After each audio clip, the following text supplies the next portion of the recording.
Welcome to Sheen Research, your strategic partner in comprehensive investment analysis. Today, we are focusing our analytical lens squarely on Blue Owl Capital Inc., trading as OWL.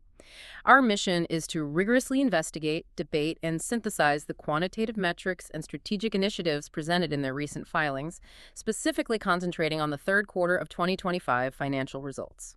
We have a really robust stack of sources for this analysis. We've got the Q3 2025 earnings call transcript, the official 10Q filing for Q3, and maybe most importantly, we're doing a crucial comparison against the Q2 2025 10Q. And that comparison is just vital. It lets us really determine the performance velocity and pinpoint exactly where growth is, truly accelerating, especially when you're trying to understand the complex expenses involved in integrating these major acquisitions. Right, and you have to look past the headlines. When you dissect a company like Blue Owl, the fundamental growth story is so compelling. You got these rapid targeted acquisitions, massive fundraising, and that permanent capital structure they talk so much about. Exactly. But if you just glance at the GAAP net income, the headline number, you might see a contraction and, frankly, get spooked. And our job is to filter that noise, to look past the non-cash liabilities, the changes in fair value estimates, and really focus squarely on the fee-related earnings. That predictable high-margin revenue stream, that's the true heartbeat of this firm. Let's begin right there with the top line, which immediately tells a story of just aggressive and successful scaling. Okay, so comparing Q3 2025 against the same period in 2024, the total revenue growth is substantial. Total revenues net climbed to over $727.9 million.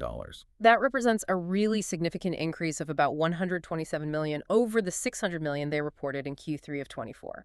This isn't just, incremental growth. This is the result of real integration and market penetration. And critically, that entire surge in revenue is powered by their bread and butter business. It is. It's the management fees.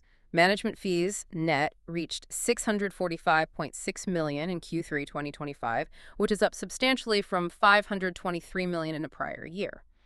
That consistency just confirms their model is working. And within those fees, I see an interesting line item, Part I fees, coming in at $150.4 million in Q3 25. That's up from about $140 million in Q3 24. For someone who doesn't track BDC financials every day, can you just clarify what Part I fees are? That's an excellent point. It ties directly into the durability of their direct lending products. So Part I fees are essentially the base management fees, often calculated on gross assets within their business development company structures, or BDCs. Okay, so they're distinct from the performance fees. Entirely distinct from Part II fees, which are the performance-based incentive fees. The Part I fee is calculated quarterly, and it's paid even if the BDC doesn't hit its performance hurdle yet. The fact that this recurring fixed-rate fee stream is growing just demonstrates that they're increasing assets in their BDCs. It confirms that strong fundraising and deployment pace. So it adds another layer of certainty to that all-important FRE calculation. Precisely. Now, let's apply the necessary scrutiny to the expense side, because this is where all that GAAP volatility really starts. While revenue jumped, total expenses accelerated even faster year over year. They increased by $154 million, reaching $615 million in Q3 2025. And that's up from $461 million in Q3 of 24. That is the friction cost of high-speed growth, particularly growth that you get through large acquisitions. We have to figure out what part of that is growth-related and what part is truly operational. Right, because it looks like the cost of integration almost swallowed that entire revenue gain. Yeah. How much of that is truly non-operational? Well, there are two primary drivers, and both are linked directly to the firm's strategic expansion. First, you have amortization of intangible assets. That increased by $24 million. And that's coming from the big deals. Yes, this spike is primarily due to the intangibles from the IPI acquisition in January 25. That's the core digital infrastructure business. And the Atalaya acquisition, which bolstered the credit platform. And remember, amortization is a non-cash expense. It hits the GAAP income statement hard, but it doesn't affect the cash flow. And the second expense driver. I remember a big jump in G&A tied to a services agreement. Precisely. General, administrative, and other expenses increased substantially, and that was largely driven by a $60.4 million increase related to a services agreement they entered into in January 2025. So that's more of a real operational cost. It is. It formalizes many of the ongoing operating expenses for the newly acquired businesses. So when you combine that genuine operational expense surge with the non-cash amortization hit, you see why it puts just tremendous pressure on the GAAP income number. Which leads us directly to that headline, GAAP net income contraction. Consolidated net income was only $47.3 million in Q3 25. That's a steep decline from $99.3 million a year ago, a 50% drop. And for the common equity holder, the decline is even more acute. Net income attributable to Blue Owl Capital Inc. declined sharply to just $6.3 million, down from almost $30 million in Q3 2024. That's a dramatic drop. So we have this impressive recurring fee growth, but the GAAP net income for shareholders is nearly wiped out. Where is this massive discrepancy coming from? It's largely concentrated in the other loss section, the non-operational, non-cash part of the income statement. Total other loss was a negative $57.3 million in Q3. The heaviest influence here was the change in earnout liability. The earnouts. It swung to a huge $33.4 million loss in Q3 2025.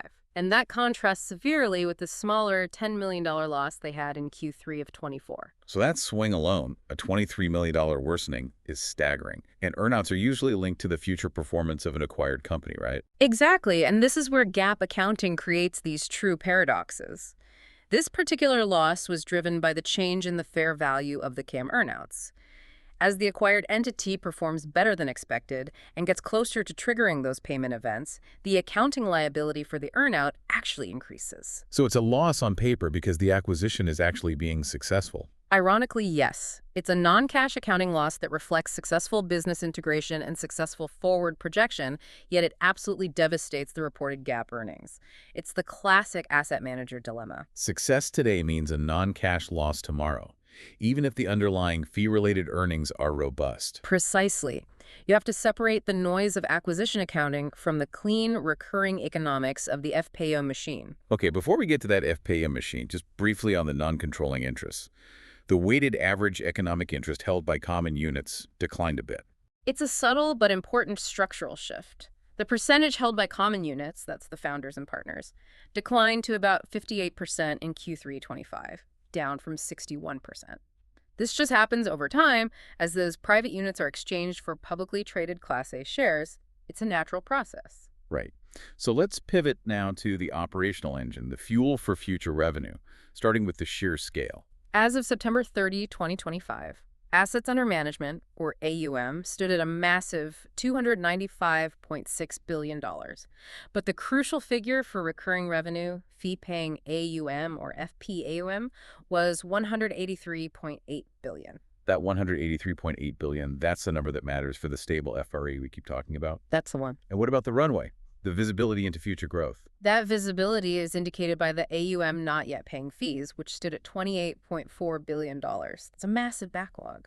This capital is expected to generate about $361 million of annualized management fees once it's deployed. Which gives them incredible revenue visibility, regardless of the fundraising environment. For the next 1 to 2 years, absolutely. And the central stabilizing characteristic is the permanent nature of that capital base. This is their major differentiator. It insulates them from market volatility, redemptions, things that shrink the fee base for other managers. Although the filings do note a slight nuance there as they expand. Yes, we should acknowledge that. As they expand the real assets segment into these large, long-dated funds, the overall permanent capital percentage might decline slightly over time.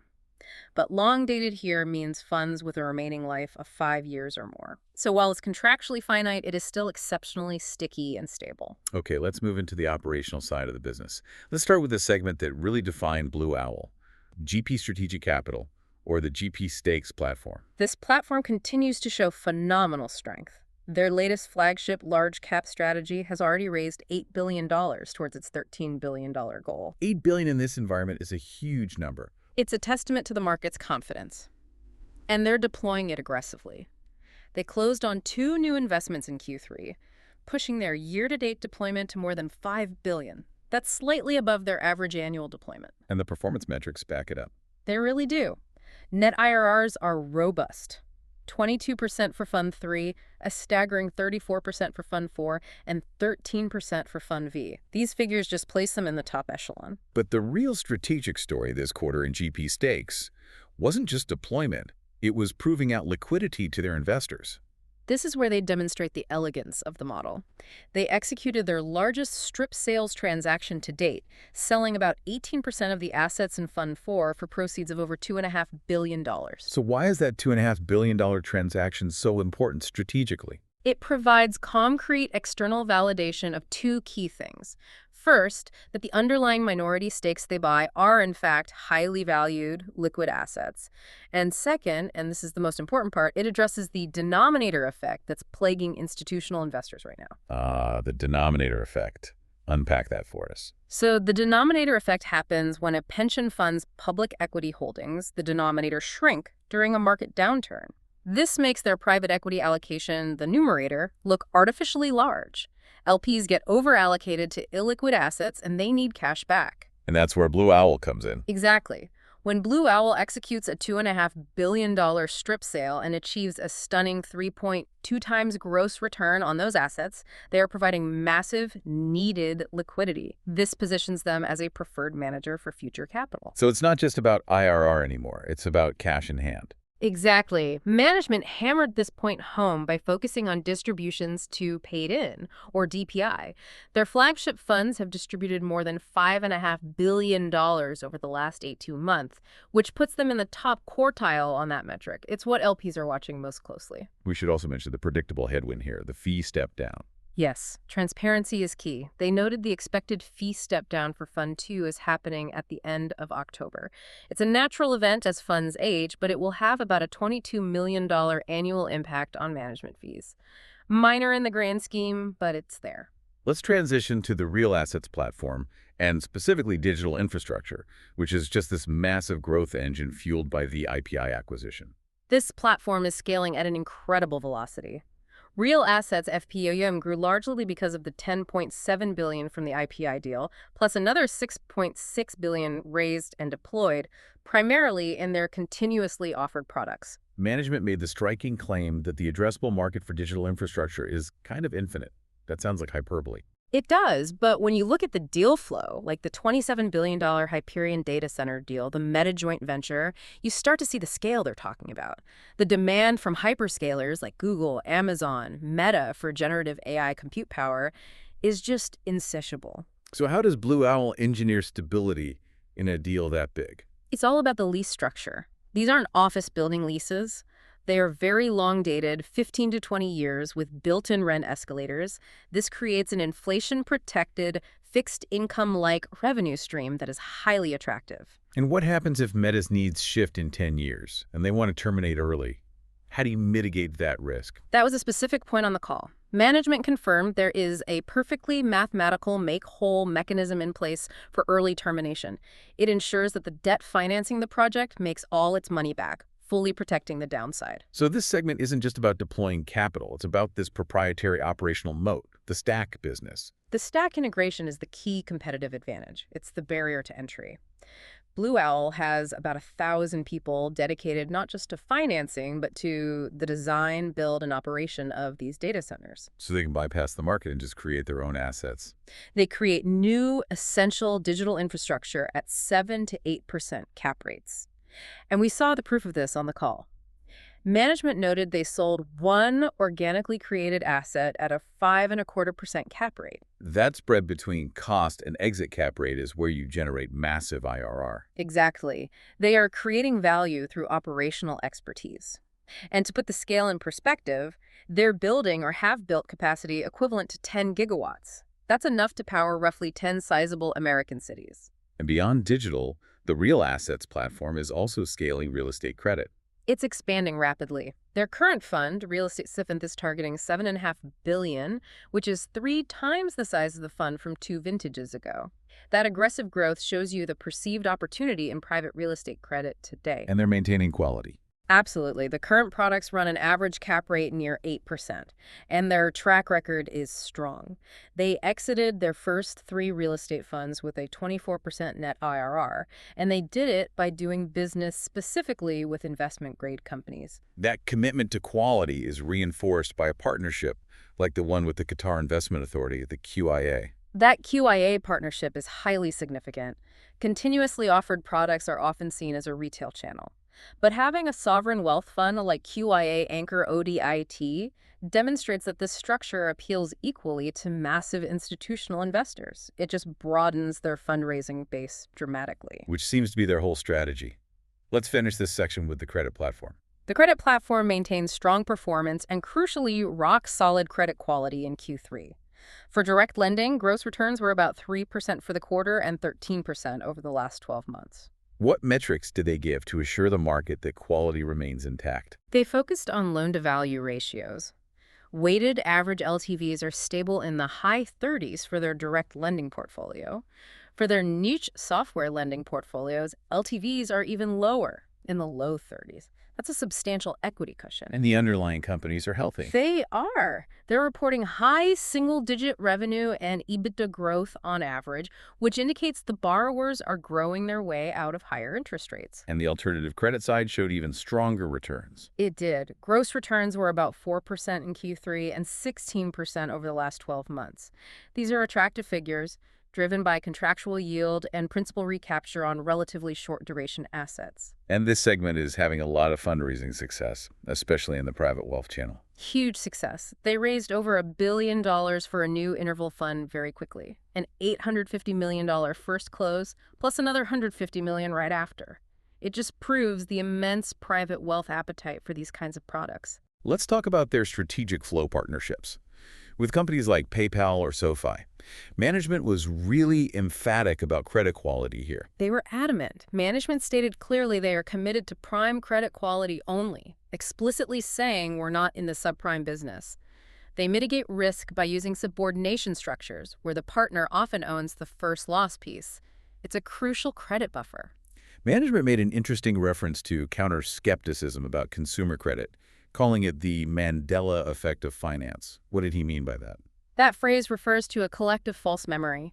Lipschultz used it to argue that the market has this widespread misimpression that the systemic credit weakness from, say, 2008 is still present today. He was countering that narrative of broad distress by highlighting their rigorous diligence process, third-party servicers, field checks, partnering only with high-quality originators. The argument is the ecosystem they operate in is fundamentally healthy. Okay, let's execute the head-to-head comparison now. Q3 2025 versus the quarter right before it, Q2 2025. This should give us the clearest picture of their immediate momentum. When we look at the core recurring revenue stream, we see the momentum confirmed. GAAP management fees increased quarter over quarter by over $22 million, rising from about $623 million in Q2 to $645 in Q3. And the scale metrics reinforce that. Absolutely. AUM increased by $11.5 billion, FPAM increased by $6.3 billion. That consistent high-velocity growth in FPM is what drives the reliable FRE trajectory. We can also track their deployment velocity by looking at the unfunded AUM metric. Right. And the AUM not yet paying fees actually decreased in terms of its annualized management fee potential. It went from $379 million in Q2 to $361 million in Q3. This is a very positive sign. It means they're turning commitments into fee-paying assets faster than they're raising new unfunded ones. It's strong execution. But when we look at GAAP profitability quarter over quarter, the volatility is impossible to ignore. Consolidated net income dropped from over $70 million in Q2 down to $47 million in Q3. And this is the moment to revisit the core thesis. The volatility is almost entirely attributable to those non-operating, non-cash liability swings. In Q2, the change in earnout liability was actually a gain of $20 million. Why a gain? Because the IPI earnouts were settled that quarter, effectively cleaning up that specific liability.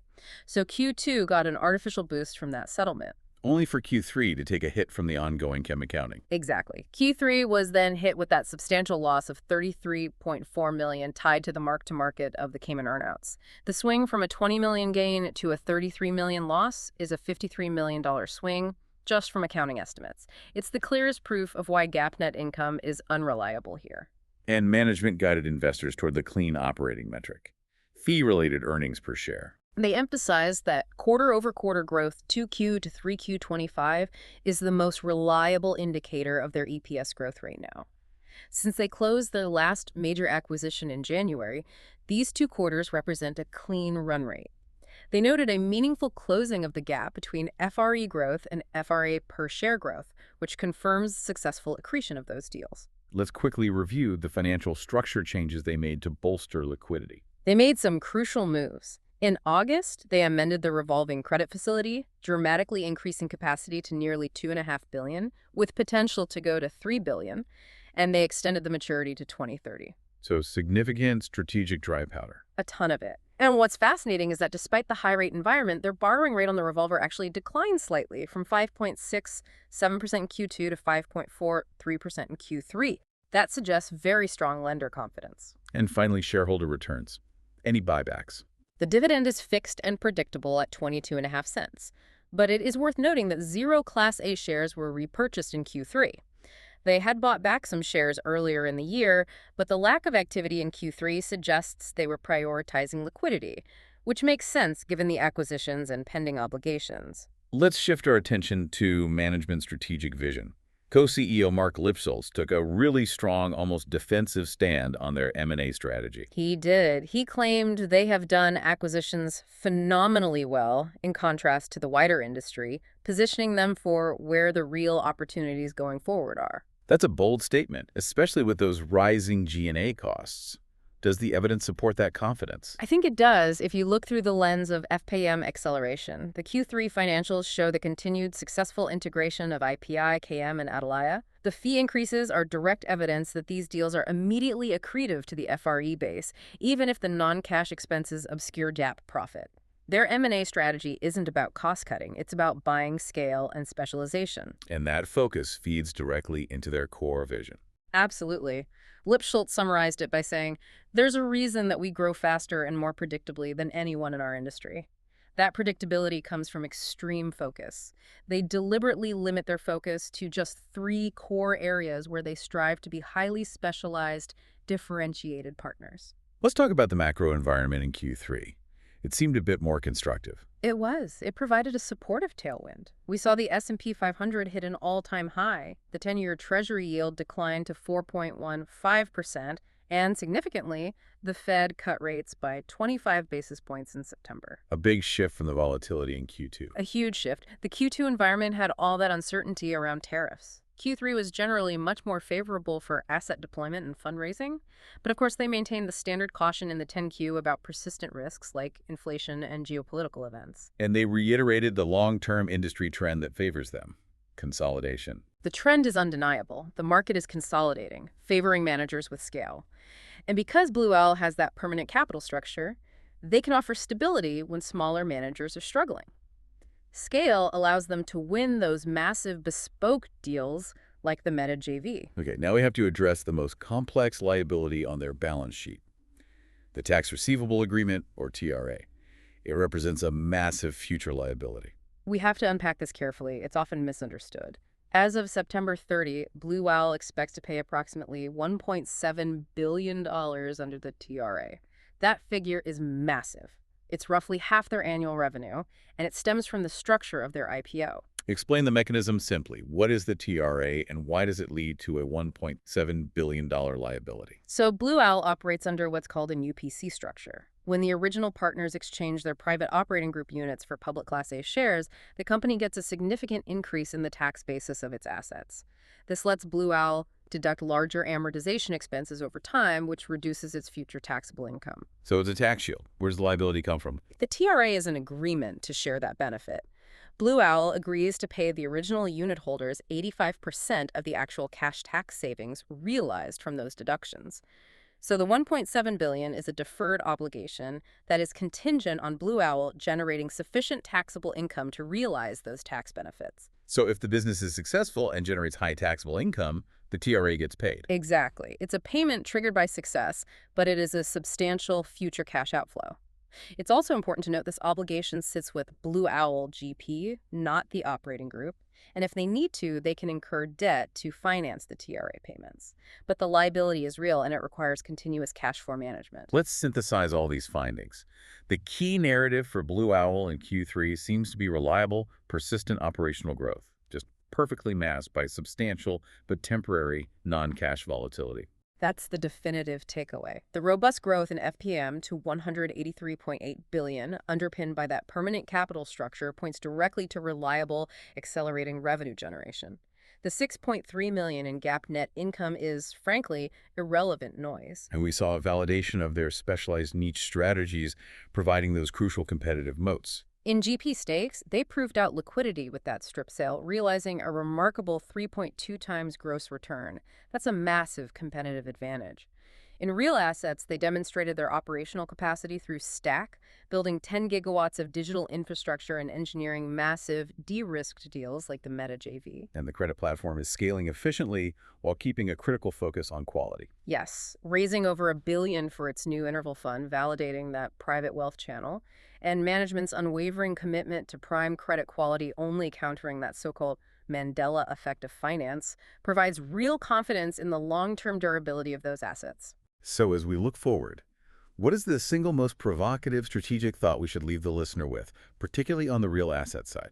It centers entirely on capacity and speed. We know the hyperscalers, Google, Meta, Microsoft, are dramatically accelerating their spending on AI infrastructure.